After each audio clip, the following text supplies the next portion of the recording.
बारे में बताया। पाचन तंत्र की जब हम बात करते हैं तो पाचन तंत्र या यूँ कहें कि पाचन क्रिया में एक बहुत ही महत्वपूर्ण भाग रहता है लिवर का। तो आपसे समझना चाहेंगे कि जैसे बहुत बार होता है कि कोई अपना रूटीन चेकअप के लिए जाता है, सोनोग्राफी जब होती है तो उसे फैटी लीवर के लिए कहा जाता है कि आपके फैटी लीवर है। लोग इसे इग्नोर कर देते हैं, लाइटली लेते हैं, तो क्या ये गंभीर भी हो सकता है? बहुत अच्छा प्रश्न है। अब हमें ये काफ़ी कॉमनली देखने को मिल रहा है, क्योंकि ओवरवेट या ओबेसिटी पहले वेस्ट की डिसीज़ होती थी, बट हम देख रहे हैं इंडिया में हमारी लाइफस्टाइल चेंज होने की वजह से ओवरवेट लोग बहुत कॉमनली देखने में मिल रहे हैं। तो जिस तरह से चर्बी या फैट किसी भी हमारे पेट में या किसी और पार्ट में जमा होती है, उसी तरीके से जब चर्बी हमारे लिवर में जमा हो जाती है तो उसको हम फैटी लिवर कहते हैं। जी। शुरुआत की स्टेजेस में इसके केवल माइल्ड फैट एक्यूमुलेशन और माइल्ड स्वेलो में मतलब स्वेलिंग है। स्वेलिंग। बट जब ये लगातार सूजन रहती है, सूजिश या स्वेलिंग लगातार रहती है, तो उसके बाद उसमें इन्फ्लेमेशन डेवलप होता है। इन्फ्लेमेशन के संग संग लंबे समय के बाद इसमें फाइब्रोसिस डेवलप होता है। फाइब्रोसिस का मतलब है अब डैमेज हुआ है और अब वो थोड़ा पार्ट अब कम फंक्शन करेगा। जी। उसके बाद में फिर क्रॉनिक लिवर डिसीज़ में भी कन्वर्ट होता है। तो अब हमारे लिए बहुत इम्पॉर्टेंट है समझना कि पहले हेपेटाइटिस बी, हेपेटाइटिस सी ये मेन कारण होते थे लिवर डैमेज के, क्रॉनिक लिवर डिसीज़ के। बट अब हेपेटाइटिस बी का हम लोग वैक्सीनेशन कर रहे हैं, हेपेटाइटिस सी भी काफ़ी हद तक हमने कंट्रोल किया है। तो अब कमिंग टाइम में फैटी लिवर या non alcoholic fatty liver disease बहुत मेजर कारण के फॉर्म में आने वाला है। क्रॉनिक लिवर डिसीज़ का ऑलरेडी आ चुका है, हम लोग देख रहे हैं। तो फैटी लिवर को भी हमें एक सीरियस नोट पे रखना है, उसको जी।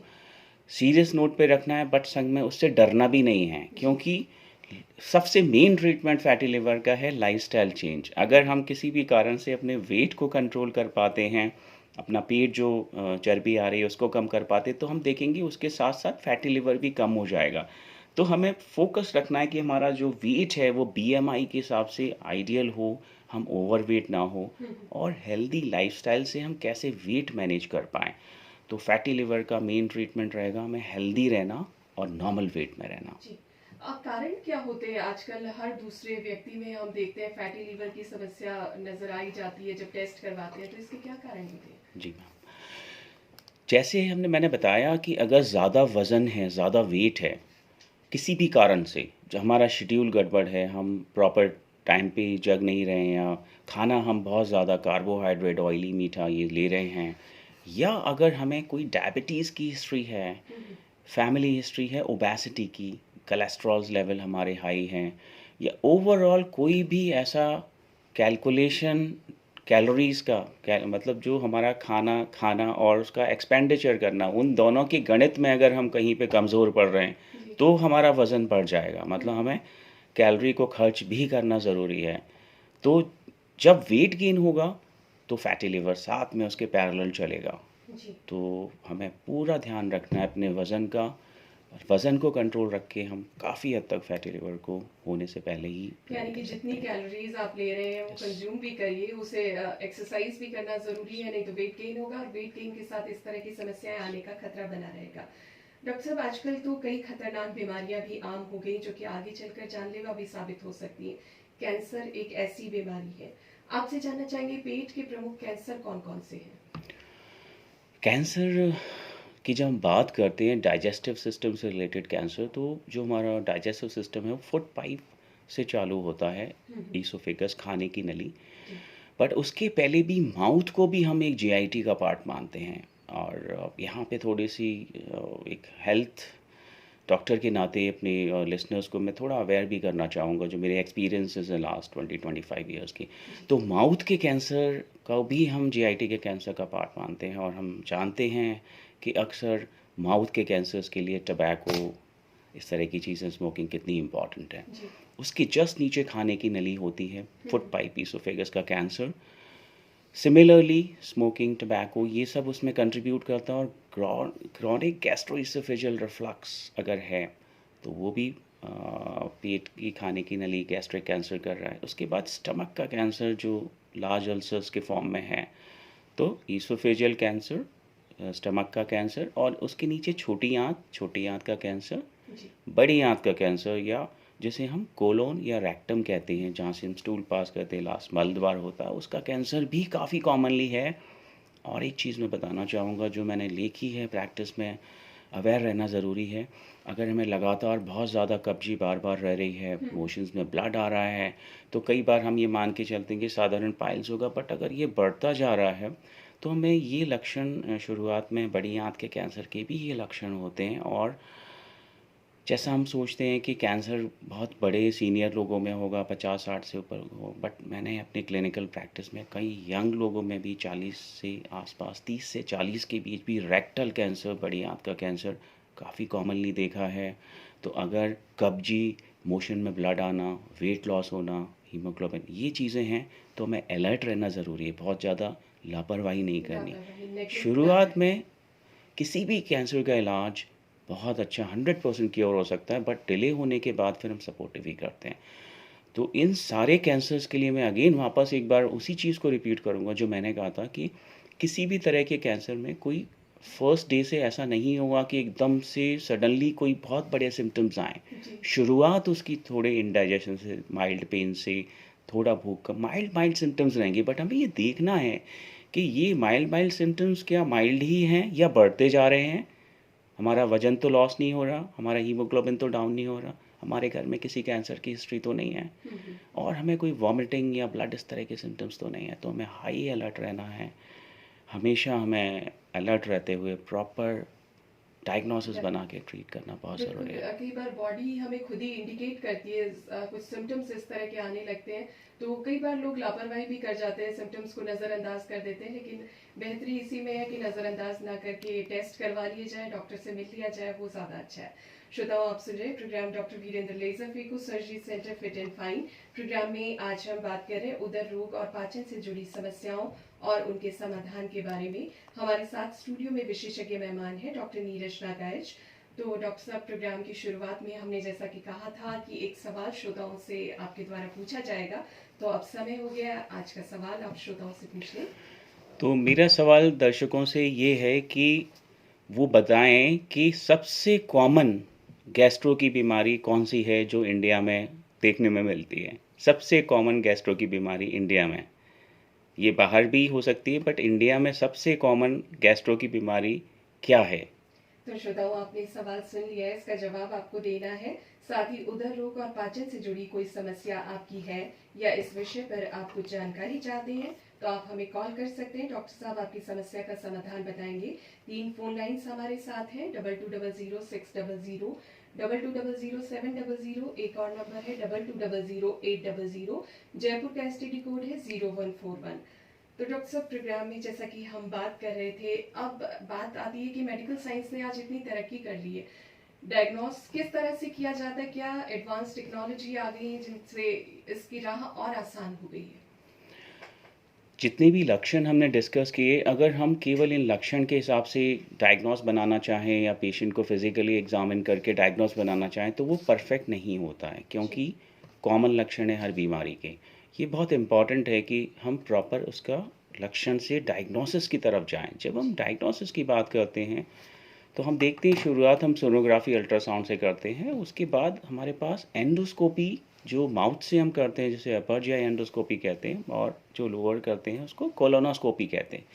ये दो ऐसी जांचें हैं जो जिनमें बहुत ज़्यादा डेवलपमेंट हुआ है, और एक टेस्ट से हम कई सारी चीज़ों को रूल आउट कर सकते हैं, डायग्नोस कर सकते हैं, रूल आउट कर सकते हैं, और इतना ज़्यादा डेवलपमेंट हुआ है इसमें।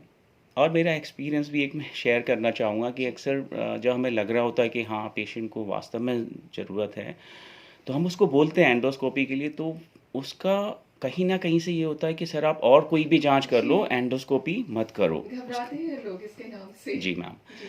और उसका कारण ये रहता है कि या तो उनके किसी रिलेटिव में या किसी फ्रेंड ने कभी वो एंडोस्कोपी पहले कराई होती है और उनका थोड़ा एक्सपीरियंस अच्छा नहीं होता है, जी। तो या तो वो थोड़े समय पहले हुए हैं जब पुराने स्कोप्स थोड़े स्टिफ स्कोप्स होते थे, प्रोसीजर में टाइम लगता था। बट अब हम देखते हैं जैसे कि हर चीज़ में तरक्की हुई है, हम फ़ोन किस तरीके से पहले घुमा के रिंग जी। करते थे, अब स्मार्टफ़ोन्स हैं, उसी तरीके से एंडोस्कोपी में भी अब बहुत नया डेवलपमेंट हुआ है। अब हम लोगों के पास जिस तरह के न्यू स्कोप्स हैं, वो एक तो अल्ट्रा थिन होते हैं, बिल्कुल छोटे होते हैं, जिसमें 1 महीने से कम बच्चे में भी हम जाँच कर पाते हैं, बहुत थिन होते हैं, जी। बहुत सॉफ्ट होते हैं और समय भी बहुत कम लगता है। 1 से 2 मिनट में हम काफ़ी हद तक ऊपर का एंडोस्कोपी कंप्लीट कर सकते हैं और कोलोनोस्कोपी 5 से 10 मिनट में कर सकते हैं।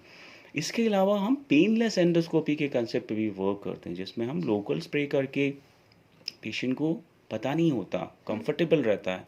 ये अगर कोई रीज़न है तो हम उसको सेडेशन या एनेस्थीसिया में भी कर सकते हैं। जाँच से डरने की ज़रूरत नहीं है, इमीडिएटली उस जाँच के बाद इमीडिएटली 5 मिनट के बाद आप चल के जा सकते हैं, कोई जी। ऑपरेशन की तरह नहीं होता है। तो मेरे कहने का मतलब ये है कि हमें इनका फ़ायदा उठाना चाहिए। जी, बिल्कुल। जब भी हो, अगर हमें लग रहा है सिम्पटम्स ज़्यादा है, हमें जाँच करना चाहिए। मैं अक्सर पेशेंट से भी कहता हूँ, वापस यहाँ रिपीट करूँगा, हमें डरना तो है, हमें बीमारी से डरना है, बीमारी से जाँच से नहीं डरना है। जी, बिल्कुल। बीमारी से डरना है, जाँच से बिल्कुल नहीं डरना है और जाँच होगी तभी सही इलाज शुरू हो पाएगा। फ़ोन कॉल्स लेते हैं या पहले ले लेंगे? अपनी समस्याओं और उनके समाधान के बारे में हमारे साथ स्टूडियो में विशेषज्ञ मेहमान हैं डॉक्टर नीरज लगायत, senior consultant gastroenterology and hepatology. Doctor साहब, हमारे लिसनर्स भी हमारे साथ जुड़ना शुरू हो चुके हैं। देख लेते हैं पहले कॉलर कौन है। हेलो जयपुर। हेलो। हाँ जी, नमस्कार। Good morning.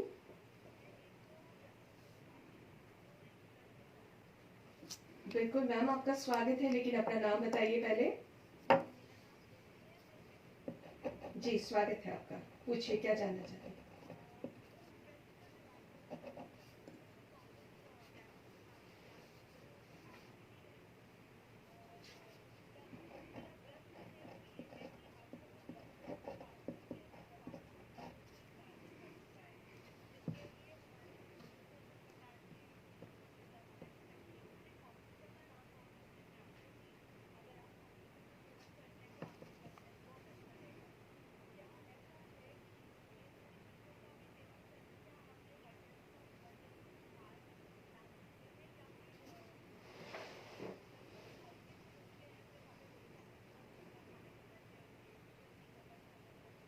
जी। जी, निधि जी, बहुत अच्छा प्रश्न पूछा आपने। गट हेल्थ बहुत इम्पोर्टेंट है, बट मैं दर्शकों को बताना चाहूँगा कि हमें पर्टिकुलरली एक रेसिपी या एक उसके बजाय हमें ओवरऑल कॉम्प्रिहेंसिव अपनी डाइट को हेल्दी रखने पे ज़्यादा फोकस करना है। ये एंगल हम लोग और बाद में भी कवर करेंगे, बट किसी पर्टिकुलर एक चीज़ के बजाय हम देखें कि जो seasonal availability fruits, vegetable, probiotics, जी वो हाँ, चीज़ें ज़्यादा। प्रोबायोटिक्स का भी काफ़ी ज़िक्र किया जाता है, गट हेल्थ के लिए अच्छा यस, माना तो जाता है। ये सारी चीज़ें ठीक हैं, अवेलेबिलिटी यूज़ करी जा सकती है, बट स्पेसिफिक रिकमेंडेशन नहीं है। रादर हमें अपनी हेल्थ पे एक availability and natural fresh fruits पे ज़्यादा फोकस रखना है। ये क्रक्स है, जी। Rather than searching for one particular type. जी, एक और श्रोता से हम बात कर लेते हैं। हेलो जयपुर। हेलो। हाँ जी, गुड मॉर्निंग, नमस्कार।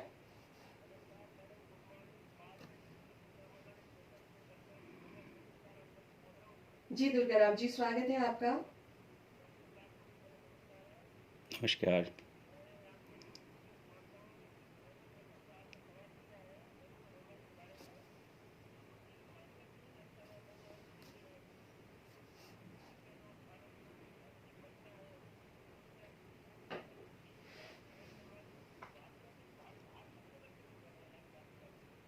जी।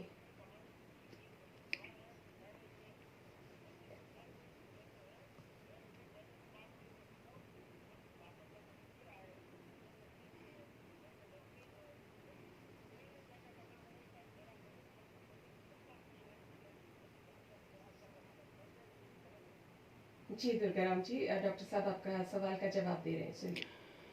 अल्कोहल के संग खाना लेना अपने आप में एक तरह से रिस्क फैक्टर को इनवाइट करना है। मतलब कुछ अल्कोहल हमारी हेल्प नहीं करेगा किसी भी चीज़ में। अगर हेल्दी फूड पे हम ज़्यादा फोकस करेंगे तो वो बेटर रहेगा।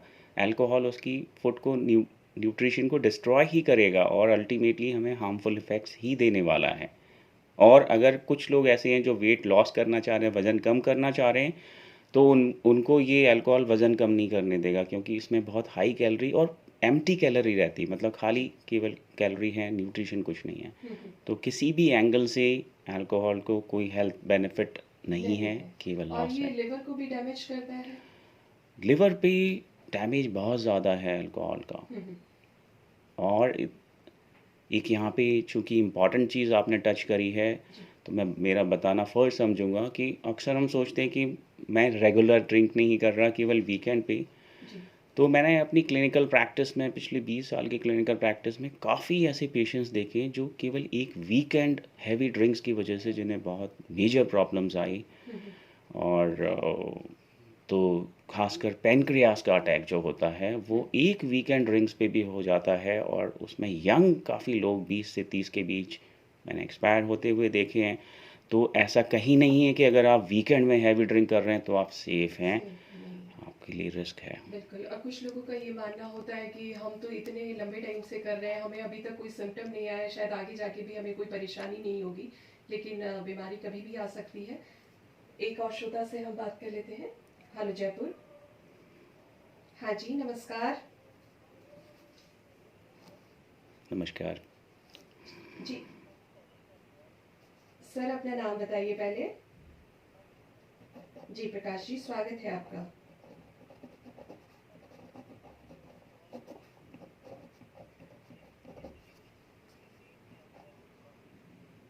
जी, आप कुछ जानना चाहते हैं?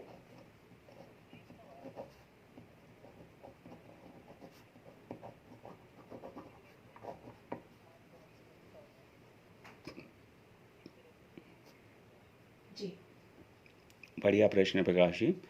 जब हमें वर्क तो करना ही है, तो हमें ये देखना है कि बीच में जब भी हमें फ्री टाइम मिले तो हम थोड़ा सा स्टैंड करके कुछ काम कर पाएँ, या थोड़ा सा मूव कर लें 1-2 मिनट में। ये तो हम थोड़ी सी माइल्ड एक्टिविटी अपने डेली रूटीन में करें। प्लस हम ये देखें कि क्या हम रूटीन में कभी लिफ्ट की जगह सीढ़ियाँ यूज़ करें, या छोटी छोटी चीज़ें हल्की फिजिकल एक्टिविटी के संग करें, वो हम कर सकते हैं। डाइट की जहाँ तक बात आती है तो हम कोशिश करें कि इसमें हम वेजिटेबल्स और फ्रूट्स उनको इंक्लूड करें बीच में, सलाड्स वगैरह। तो वो एक हमारे इंटेस्टाइन को हेल्दी रखते हैं और डाइजेशन को हेल्प करेंगे, रादर देन हम केवल जंक फूड या कार्बोहाइड्रेट ज़्यादा लें। तो ये 2 चीज़ें मैं हेल्प करेंगी। डॉक्टर साहब, पेट की जो सामान्य बीमारियां हैं उनके उपचार की अगर हम बात करें तो क्या दवाइयों का सहारा इसमें लिया जाता है, या लाइफस्टाइल चेंजेस और इस तरह की डाइट में कुछ चेंज करके इसे ठीक करने की कोशिश की जाती है? हमेशा से एक बहुत फेमस सेइंग है, prevention is always better than cure. तो हमें ये पूरा ध्यान देना है कि हम कैसे नेचुरली अपनी हेल्थ को ऑप्टिमाइज़ करके रख सकते हैं। और जैसे हमने शुरुआत जहाँ से करी थी कि gut health is the total health, total health पे हमें ध्यान देंगे तो हम देखेंगे कि कैसे हम ओवरऑल हेल्दी रह सकते हैं। तो जब हम उसको डिस्कस कर सकते हैं अभी, तो सबसे इम्पॉर्टेंट आएगा शेड्यूल आपका। आपको प्रॉपर एक टाइम पे सुबह उठना है, प्रॉपर टाइम पे सोना है जहाँ तक हो सके। तो सोने जगने का टाइम हमने फिक्स किया। बहुत इम्पॉर्टेंट है कि दर्शक ब्रेकफास्ट मिस कर देते हैं। कई लोग खासकर जो वेट कम करना चाह रहे हो ब्रेकफास्ट मिस कर देते हैं। तो ब्रेकफास्ट हमें लेना है, और 4 से 6 घंटे के बाद स्मॉल मील्स हमें लेनी है। टाइमिंग यहाँ पे इम्पॉर्टेंट हो गई। हमें एक्सरसाइज या एक्टिविटी अपने उसमें डेली शेड्यूल में लानी है। और अगर हम मेडिकेशन से बचना चाहते हैं तो मेडिटेशन एक बहुत अच्छा ज़रिया है जो हमारे स्ट्रेस फैक्टर्स को और हमारे डाइजेस्टिव सिस्टम को भी हेल्प करता है, और ख़ासकर हमें कई वीकनेसेस पे ओवरकम करने की कोशिश कर सकते हैं। हम सब्सटेंसेस को हमें यूज़ नहीं करना है, अल्कोहल, स्मोकिंग, टबैको। और डॉक्टर साहब, खाने को लेकर भी लोगों में ये भ्रम की स्थिति रहती है कि कब खाएं, कितना खाएं, सोने से कितने समय पहले खाएं, तो इसके बारे में भी ज़रूर आपसे जानना चाहेंगे। हमने ये डिस्कस किया कि सुबह का ब्रेकफास्ट जो होता है वो हमें वज़न कम करने में हेल्प करता है। खासकर जो लोग, बहुत सारे दर्शक जो वज़न कम करना चाह रहे हैं और जो ब्रेकफास्ट नहीं करते, सीधे दोपहर में खाते हैं, उनके लिए बहुत इंपॉर्टेंट है। अक्सर मैं शेयर भी करता हूँ पेशेंट से। हमें ब्रेकफास्ट उठने की 1 से 2 घंटे के अंदर कुछ हमें डेफिनेटली लेना होता है, और ब्रेकफास्ट को हम ज़्यादा भी ले सकते हैं थोड़ा सा। बट जैसे जैसे हम दिन में आगे बढ़ते हैं तो हमें उसका साइज़ खाने का कम करना होता है। वॉल्यूम लंच में हम खा सकते हैं, बट हम इवनिंग और नाइट के टाइम पे जितना हम कम क्वांटिटी में लेंगे उतना बेटर रहेगा। तो हमें अपनी बहुत सारे हैवी खाने को 2 बार की बजाय उसको स्मॉल फ्रीक्वेंट मील्स मतलब स्मॉल अमाउंट 4 से 6 घंटे में लेना ज़्यादा बेटर है। जी। जितना हम लेट नाइट खाना खाएँगे वो सीधा जमा हो जाएगा, इंडाइजेशन कराएगा और रिफ्लक्स भी कराएगा ख़ासकर इन सारे पेशेंट्स में, तो टाइमिंग बहुत इम्पॉर्टेंट है। लेट नाइट हमें खाना नहीं लेना है। तो ये तो हुआ टाइमिंग का। सेकंड हमें किस तरह का खाना लेना चाहिए, तो ये इम्पॉर्टेंट है कि उसमें कम से कम हम वेजिटेबल या फ्रूट्स का एटलीस्ट 10% सर्विंग्स उसमें इंक्लूड करें। जी। खासकर हम प्रोटीन लेने की कोशिश करें, प्रोटीन को इंक्रीज़ करें और कार्बोहाइड्रेट और फैट उसको हम कम रखें। अच्छा, ये हमें बहुत कोई फैंसी चीज़ करने की ज़रूरत नहीं है कि हम कोल्ड स्टोरेज से पर्टिकुलर फूड लाएँ। बहुत इम्पॉर्टेंट है ये सीज़नल मैसेज, जो भी सीज़नल अवेलेबिलिटी जी। जिस जगह पे आप रह रहे हैं, नेचर ने वो आपको दिया है, उस टाइम पे जो भी अवेलेबिलिटी ज़्यादा है, that is best for you. ये बहुत इम्पोर्टेंट है। ये ज़रूरी नहीं कि आप इस तरह से इकट्ठा करके खाएं, जो भी इजीली अवेलेबल है वो अपनी डाइट में ज़रूर शामिल करें। एक और श्रोता से हम बात कर लेते हैं। हेलो जयपुर। हाँ जी, नमस्कार सर। अपना नाम बताइए पहले, कहाँ से बात कर रहे हैं?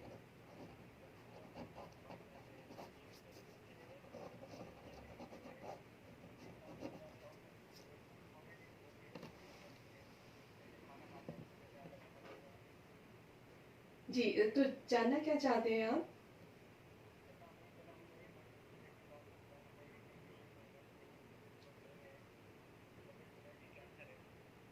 जी। काफ़ी अच्छी आपने इम्पोर्टेंट जानकारी बताई है। आपने देखा है एक्सपीरियंस में कि कई लोग एसिडिटी और इसके लिए इस तरह की ओवर द काउंटर जी। मेडिकेशन ओमेप्राज़ोल या इस तरह की लेते हैं और 1 साल 2 साल बाद पता चलता है कि उनको खाने की नली का कैंसर था, पेट का कैंसर था और टाइमली डायग्नोसिस नहीं हुई। तो ये ज़रूरी है कि हम 1 महीने मैक्सिमम इससे ज़्यादा सेल्फ मेडिकेशन ना करें और लक्षण बढ़ रहे हैं तो प्रॉपर डायग्नोसिस करके क्योंकि कुछ ट्रीटमेंट। लोग एसिडिटी और इस तरह की समस्याओं को हल्के में लेके ओवर द काउंटर दवाइयाँ ले लेते हैं, तो उनके भी साइड इफ़ेक्ट्स हो सकते हैं। सर, अब अपन बताते हैं कि कौन-कौन से समय अब समाप्ति की ओर है। हमारे विजेता श्रोताओं के नाम हम आपसे जानना चाहेंगे। ज़्यादातर लोगों ने सही जवाब दिए हैं बट निधि का जवाब मुझे ठीक लग रहा है कि एसिडिटी सबसे कॉमन है, बट मैं जो आंसर चाह रहा था वो टेक्निकली बेसिकली उसे हम डिस्पेप्सिया कहते हैं। जी। डिस्पेप्सिया का मतलब ये होता है कि, और ये कई डॉक्टर्स लिखते भी हैं, तो उसका मतलब है कि कोई भी जो में लक्षण हो रहे हैं उसको अपर एब्डोमेन से कहीं रिलेशन है, वो जी। एसिडिटी का ठीक है समथिंग, सो एक अम्ब्रेला टर्म है। तो डिस्पेप्सिया सबसे ज़्यादा कॉमन है 40 से 50%, बट हम हिंदी भाषा में उसको एसिडिटी कह सकते हैं, तो आई थिंक जी। उसे मान और सकते हैं। सवाल किसका सबसे अच्छा लगा आपको? सवाल के संग संग जो गणपत जी ने चीज़ें मुझे बताई, उन्होंने एजुकेट भी किया, सवाल के संग बताया कि ऐसा नहीं करना चाहिए। ये वॉलंटियरशिप बहुत ज़रूरी है। जब हम एक्सपीरियंस देखते हैं अपने रियल टाइम में कि हमने ऐसा किया और उसकी वजह से हमने बीमारी को मिस किया, तो इम्पॉर्टेंट है कि हम सही टाइम पे डायग्नोसिस करें, बीमारी को बढ़ाएं नहीं। जी, बिल्कुल। तो निधि जी और गणपति जी दोनों को हम देते हैं बहुत-बहुत बधाई। आपको इनाम मिलेगा doctor Virendra laser phaco surgery centre, Nehru Bal Udyan के पास, टॉक फाटक, टॉक रोड के सौजन्य से। आपको एक फ़ोन नंबर हम बता रहे हैं 9414053196। इस नंबर पर अपना नाम, आज की तारीख, साथ ही अपने आधार कार्ड की फ़ोटो आपको व्हाट्सएप करनी है। तो डॉक्टर साहब, आज आप आकाशवाणी जयपुर के स्टूडियोज़ में पधारे और इतनी अच्छी और महत्वपूर्ण जानकारी आपने दी, इसके लिए हम आपका बहुत-बहुत धन्यवाद देते हैं। Thank you so much sir. तो श्रोताओं, ये थे हमारे साथ doctor Neeraj Nagayat, senior consultant gastroenterology and hepatology. अब प्रोग्राम का समय हो चला है समाप्त। हम आपको बता दें, इस कार्यक्रम के प्रस्तुतकर्ता थे डॉक्टर गौरव यादव और आकाशवाणी जयपुर केंद्र की ये प्रस्तुति रही।